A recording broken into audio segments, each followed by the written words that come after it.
C'est beaucoup plus compliqué que dans l'entreprise.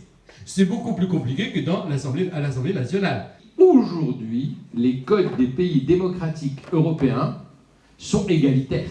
Il n'y a pas de différence entre les femmes et les hommes. Donc, la France a enfin gagné la bataille de l'égalité entre les femmes et les hommes dans le droit. Est-ce que ça signifie que la bataille est gagnée dans la société? Aujourd'hui, il y a des avancées considérables en termes de mentalité.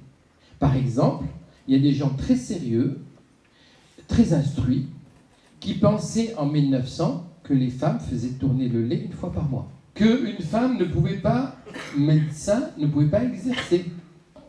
Aujourd'hui, c'est comment on va atteindre l'égalité réelle. Et là, j'introduis une notion très importante. Il y a ce qu'on appelle l'égalité formelle, il y a ce qu'on appelle l'égalité réelle. L'égalité formelle, c'est quand le droit, la bataille de droit est finie. Tous les codes, je cherche dans le code quelque chose d'inégalitaire, je ne le trouve pas. Mais bon, les femmes et les hommes sont égaux dans le droit. La bataille de l'égalité réelle, c'est une fois qu'on a ce cadre, mais il faut l'appliquer. Et qui doit l'appliquer? Nous tous. Pas seulement les dirigeants, nous tous. Chacun d'entre nous doit faire de l'égalité réelle dans sa pratique professionnelle ou personnelle au quotidien, tous les jours. Est-ce que je suis clair? L'égalité réelle se fera quand les citoyens accepteront de pratiquer tous les jours l'égalité et la non-discrimination.